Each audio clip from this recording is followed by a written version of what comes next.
having my granddaughter spend the night with me. I can't tell you how lonely I am without Earl. Yeah. I'll have my things together in just a minute, Grandmother. You take your time, sweetheart. So I know that Earl's been chasing Nick Costello, so what do we do now that we know that James is still alive? I don't know. It frightens me to think about it. I don't like to at all. It's just that Earl is... Oh, for so many years he's been on James' trail, and it's just made a mission in life to try to put an end to James' nefarious operations. And... Margo? Hi, Lisa. Oh, you look dead on your feet. Well, I'm on a beat. Oh. Thank you very much for having me in stay the night tonight. Oh, it's my pleasure. I'm looking forward to it. Look, maybe you and Tom can just stay in bed tomorrow, sleep late, and snuggle up, and just forget about things. I'm ready, Grandmother. Who could that be at this hour? Hi, I hope it's not too late. No, darling, it's not too late. It's a family gathering. Stay over here. It's okay by me. This way, Mom, I can do some chores in the barn for you in the morning. Good. Wonderful. I just didn't bring anything with me. Oh, well, I can lend you something to wear. Me? Bye, everybody. Bye, dear Mom. Bye, Bye, Bye, I'll call you when I get home. See you in the office. Change. Drive safely now. All right. Don't forget to call me. All right, goodbye. Well, what did Sabrina say on the phone? She was very excited. She said she was going to stop by the studio and then come over and say hello with me at night. And then we talk about the wedding plans a little bit. She's very anxious about all that. All right, well, I guess I'll go up and get your clothes. And I'll go check out Meg's room, open the window, get some fresh air. I'll go with you.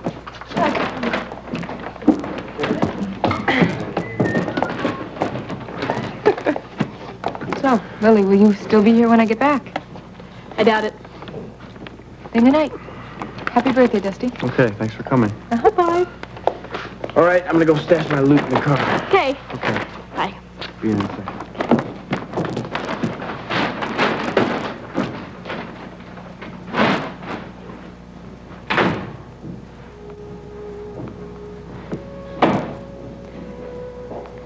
I'm glad you and Emily stayed for the cake.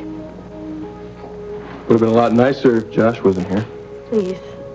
Really, let's not talk about that, all right? I don't know how you can even go near that guy knowing He's my what he did. father, Holden. He's also the rapist who ruined Iva's life. I don't think Iva's life has been ruined at all. No? Well, then how come such a terrific woman is alone, with no husband, and no life of her own? Every time I see Josh, I think about how he ruined my sister's life. And if you loved her as much as you say you do, then you would hate him too.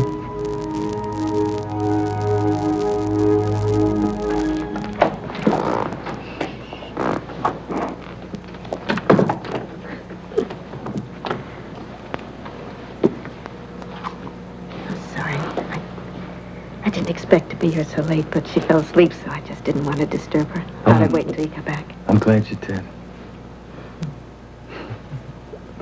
There she is. I hate walking into an empty place. Having Betsy's grandmother and her daughter here is the next best thing to having Betsy. What time is it, anyway? Oh, I didn't realize I was so late over at Dusty's party. But Lily insisted, and Iva and Emma agreed to it, so... Wow. Yeah. That must have made you feel good. Yes, it did. I spoke to Betsy after you called her tonight. She told me how proud she was of the progress that you've been making. I can see what she means. Thank you. I wonder who that is.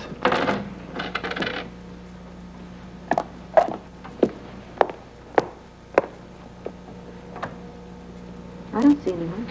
Must be in the garage by now. Well, the house was dark, but I saw lights out here, so I decided to come and see that garage apartment that I never finished. Oh, sweet. Oh, what a wonderful surprise. Oh, I'm so happy to see you. I can't believe it. Well, I wish I could tell you what it feels like to arrive and realize I'm home again. I guess you're the young man that I've heard so much about. Darling, this is Rod Landry, Rod. This is my husband, David, Dr. Stewart. Hello, Rod. Pleased to meet you, Dr. Stewart. Thank you. Well, I was absolutely It doesn't bother me. I guess we really should have called first before we came by. It has to be proven first. I worry about you, you know? You look awfully tired. John, you're making too much of this. You really are. I'm suffering from simple exhaustion, that's all. I just was looking forward to a nice quiet evening with my husband, but I don't think that's in the cards. Hey, there's light at the end of the tunnel in the Stenbeck. Monica showed up at the police station. Why are you so tense, huh? You know what? There's more to my life than my work. told the people of this town. I think I'm well aware. Yes. There's nothing I can do about that. I did my job, and that's... Well, you did, and you did a wonderful job, sweetheart. Maybe we gotta run along, huh? All right. You know, I hate to rush you guys, but I think this place is turning into Grand Central Station. Yeah? Adam Foster, U.S. Immigration. Do you have an illegal alien here named Lien Drung?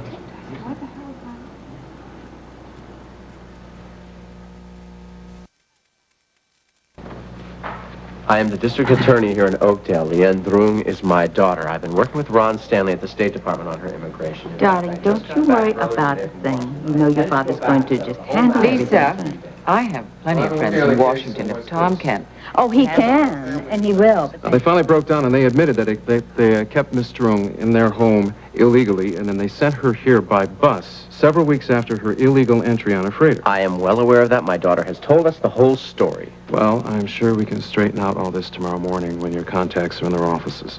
But right now, I have got to do my duty and take her with me. You are not taking my daughter anywhere. Excuse me, Mr. Foster. Where would you plan on taking Miss Drung tonight? We work in conjunction with the local police, so I'll take her to the precinct house until we can settle this. Well, my name is Detective Margo Hughes. I'm a detective on the Oakdale Police Force, and I'm sure one call to my superiors, and everything would be fine for Lien to stay here tonight. Look, ma'am, I don't want to be difficult, but my job's on the line here. Now, I'm going to have to take Miss Drung with me to the precinct house, and I'll talk to your superiors face to face. Now, then maybe... Maybe you're not hearing me. Maybe I'm not making myself clear. If you want to take my daughter, maybe you should try doing it over my dead body. Father, no, don't say such things, please. I will go with this man. Please, I don't want to cause any more trouble. Wonder what happened to Lisa and Leanne? Well, if they changed their plans, I'm sure they would have called, honey.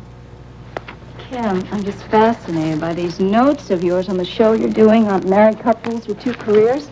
It's going to be so exciting to see people